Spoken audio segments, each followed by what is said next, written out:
Shalom and welcome to another in our series of podcasts from Temple Beth, a dynamic center for conservative Judaism in Los Angeles.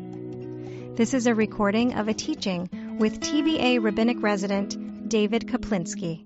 So we are in the second iteration of next week's Midrash tonight, looking forward into the Parsha for next week that we already began today in the service. So now we can see a little bit of some of the Midrashic takes, some of the stories and interpretations and what the rabbis draw out of the text to teach us even more than the simple pshat, basic meaning.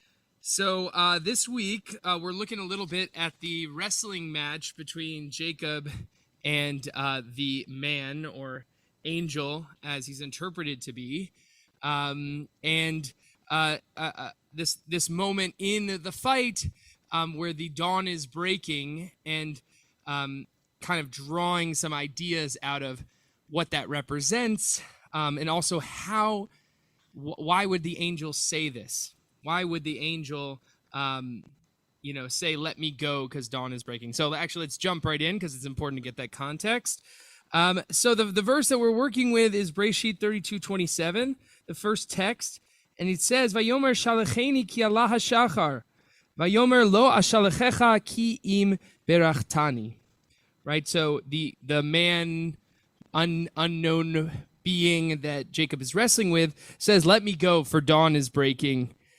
But he answered, I will not let you go unless you bless me. And right, this is the moment, this wrestling match that happens throughout the night. Is it real? Is it a dream? Is the person Esav? Is the person an angel? This is the night before Jacob is supposed to reunite with his brother, which he thinks possibly is going to be a warlike encounter based on what he did to his brother, taking away the blessing and the birthright. And so, what this moment really is a question. So there's a lot to drash on, to dig into, to see to ask what's really going on and to give some interpretations. Okay, so the question that the Midrash is going to take up is, why does this person say, let me go because the dawn is breaking? What is the connection between the dawn breaking and telling Jacob to let him go? He could have said it at some other point. You have some ideas already? Yes. Right. Okay. So don't give too much away. Don't give too much away. So there's we're going to get into some idea. What is the function of the angels? When do they function? And how? This is a little bit what the Midrash is going to dig in. So you're right on. You're right on the money. Right. Okay. So possible nocturnal angels. So let's look into what the Midrash says about it. Okay. So we're looking at the verse. Vayomer shalacheni ki Allah shachar. Let me go, for the dawn has risen. And again, the Midrash is often going to take another verse from a different part of the Tanakh to compare, to play off, right? Because when you have two verses, you can kind of pit them against each other, see the comparisons, and maybe learn something new. It's a bit like math, literary math. Okay, so the verse that they're bringing is Ketiv Chodashim Labkarim Rabba Emunatecha, right? They are renewed every morning. Ample is your faithfulness, from Eicha, chapter 3. So if you look below this big chunk of text, Breshit Rabbah, we can look a little bit at this verse to understand what this verse is. You might recognize some words there. Rabba Emunatecha, the end of our Modani, actually comes from, is a poetic play on Eicha. Go figure, our first thank you blessing is from Lamentations. It's always an interesting thing to remember. So this Lamentations text is really this is the shift in Eicha, going from complete despair to possible hope. So he has broken my teeth on gravel, has ground me into the dust. My life was bereft of peace. I forgot what happiness was. I thought my strength and hope had perished before the Lord. To recall my distress and my misery was wormwood and poison. Whenever I thought of them, I was bowed low. And when we turn the page, it's going to become positive. But this do I call to mind. Therefore I have hope. Chasdei Adonai ki lo tamnu, ki lo kalu rachamav. The kindness of Adonai has not ended. His mercies are not spent. They are renewed every morning. Ample is your grace. So, or your faithfulness. So the thing that is renewed every morning in this verse is God's mercies, right? And the love of God, right? Those are the things that are not spent. They're renewed every morning. Okay, so back to Breshit Rabbah on the first page. Amar Rabbi Shimon bar Abba. So the question is, okay, what is this verse talking about? Is sort of what they're intuitively responding to, even though there's no question. The reason is, since you restore us each and every morning, we know that your faithfulness is great to bring life to the dead for us. Right? So that's one interpretation of what they are renewed every morning, ample is your faithfulness. So it's just about the thing that we sing about in Modeh Ani, this daily restoration of life. And in a sense, the one of the first blessings of the day, Elohai Neshama, ends with Hamachazir Nishamot Lifgari Metim, who returns the souls to those who are to dead corpses. Right? It's a little bit redundant. Corpses are dead are corpses. Anyway. So this is this kind of the Mechayeh Metim that we talk about in lots of our blessings is also this daily occurrence of restoring life in the morning. So that's one interpretation. Rabbi Alexandri said, from the fact that you restore us in the arising of kingdoms, we know that your faithfulness is great to redeem us. Okay, so Rabbi Alexandri takes this verse and goes even bigger with it. He's looking at geopolitical changes, right? The rising of new kingdoms, and implied is the fall of other ones. So this verse, I was talking with some people about it because it's kind of an interesting thing. What it actually means. Mechadshenu bebokran shel malchiyot, right? He renews us in the mornings or the breaking forths of kingdoms, right? Lego alenu, to redeem us. So maybe it's that, we believe that God is going to bring the right powers to the fore to redeem us rather than oppressive powers, which we're so used to. So it's sort of maybe messianic as well as just a hope for geopolitical stability and, a regime that is nice to us. Rabbi Chelbo b'shem Rabbi Shmuel bar Nachman Amar, right? This next interpretation, Rabbi Chelbo said the name of Rabbi Yishmael bar Nachman. There is never a heavenly band that repeats its praise. Rather, every day the Holy Blessed One creates a new group of angels and they chant a new song before him and then go off. Okay, so this is what we were starting to hint to at the beginning. Rabbi Chelbo cites this idea that angels don't repeat their jobs. They have one day full of praise, right? Full of a single type of praise or song, and then they're replaced with another group who sing a new song. So that God's entertainment is always fresh, never the same act, always something new, which I think is a really cool thing. What'd you say? That's a great question. How do we know that? That's a little unclear, right? I think he's drawing on, a tradition, like an oral tradition that is just this idea. And maybe they actually derive it from situations in the Torah when we encounter unnamed people who we assume to be angels. So I think the text that we're dealing with in this wrestling match is one proof text for this whole thing. So really, this is a thesis. He's going to give us some proofs, I think. But it's a really good question. So Rabbi Berechia said, I countered Rabbi Chelbo saying, but behold, it is written, and he said, let me go, for the dawn has risen, meaning, and my time has arrived to chant a song. Okay, so what's the conflict here, or what's the problem with that he's raising? Okay, so we said every day angels are changed out, like the new team's in and the old team's out.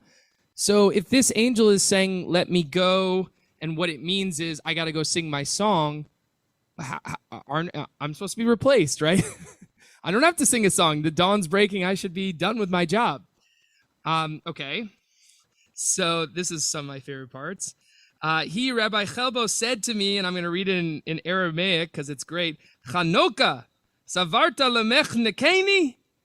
So he says, strangler, do you mean to strangle me? Meaning, what, you think you're going to get me on that little challenge? Come on, I got an answer for you. Who do you think I am? This isn't kindergarten.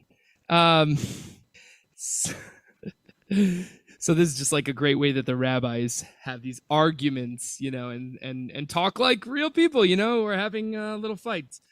So he says, I said back, what then does this mean when it is written? And he said, let me go, for the dawn has risen, right?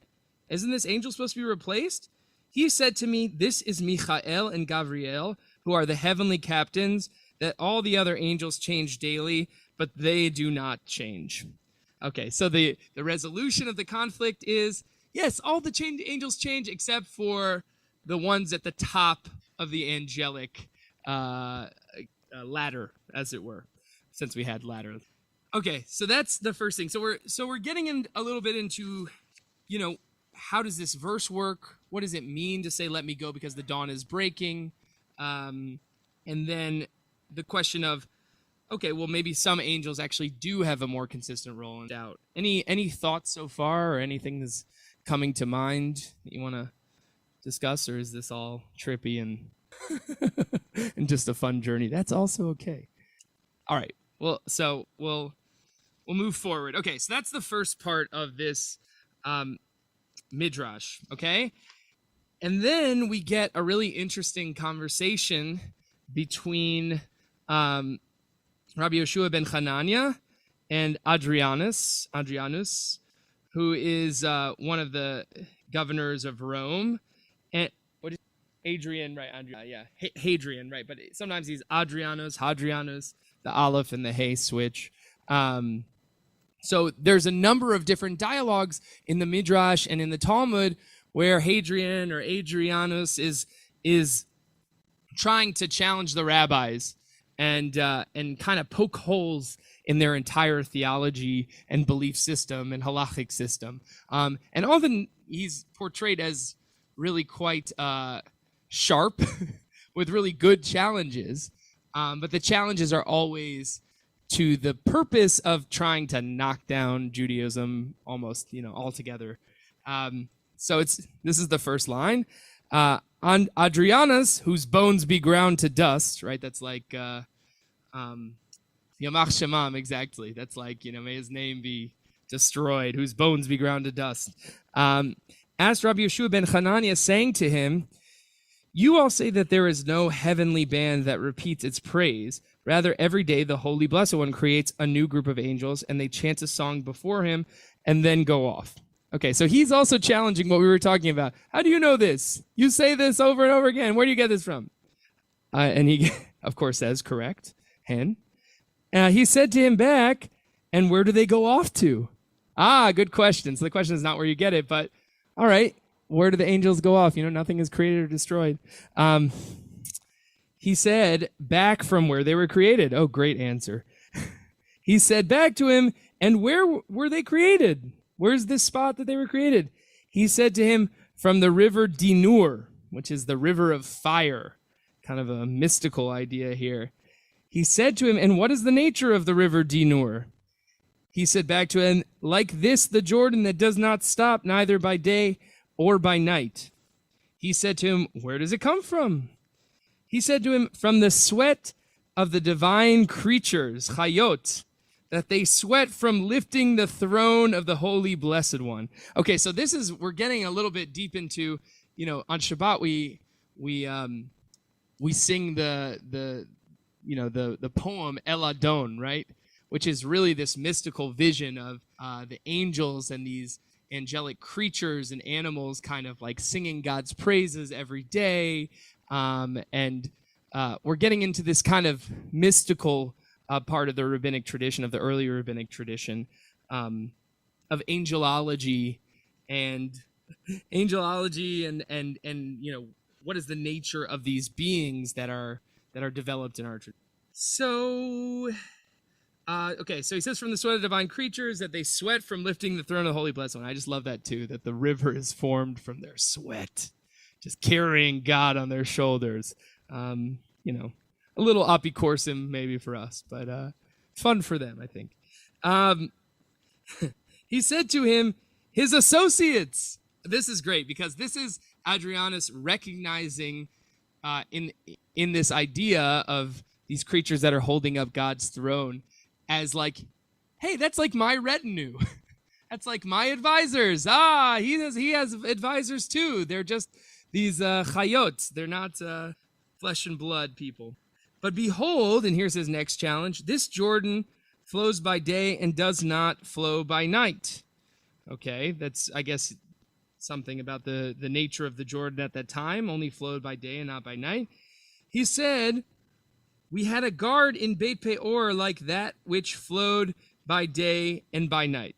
Okay, so this is where it gets kind of weird. So I think it's like a little unclear whether he's actually like referring to a river as a guard, or that there was a guard who saw this river that flowed by day and by night, and he says, no, I'm not talking about that river. I shouldn't have said the Jordan. I should have said this other river in Beit Peor that flowed by day and by night.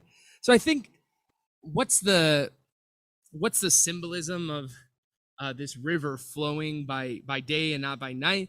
I think it's a little bit of just like this challenge of whether or not this source of angelic being, of divine being, is a constantly flowing thing, or if it's not, it's a little bit of it could be seen as a little petty argument, but it might be actually something underneath it that's really talking about whether your ideas continue to flow and actually have a basis, draw on this angel story.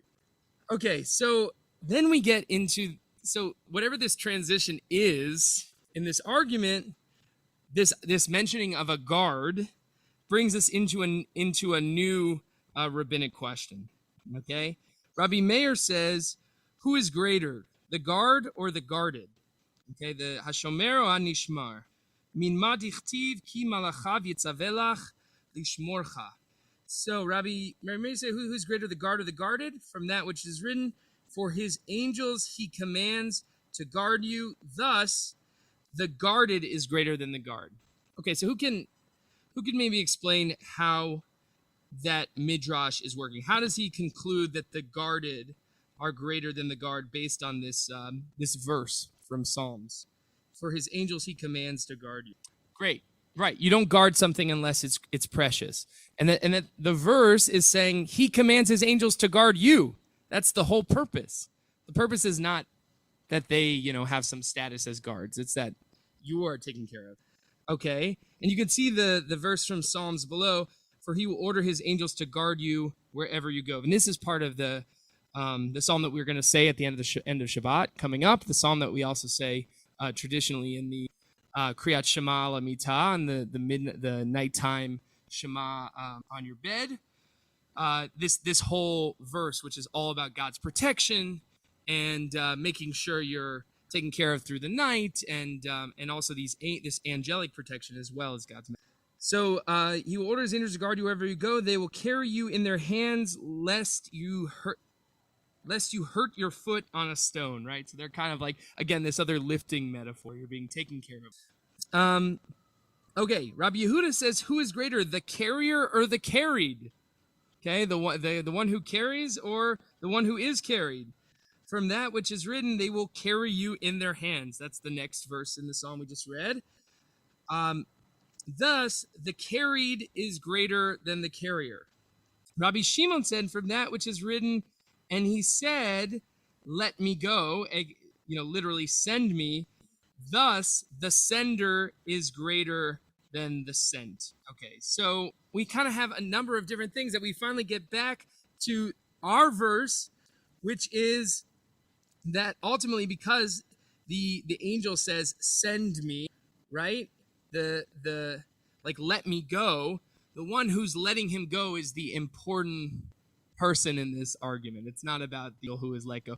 So actually what I see in these verses, no matter even though it's kind of an awkward transition, I think, from this interesting back and forth with Adrianus, is kind of a rabbinic a rabbinic confirmation that humanity actually is the purpose of existence and creation and God's creation, and that the angels are messengers for us, right? Both of these verses from Tehillim talk about angels carrying us, right? And angels to guard us.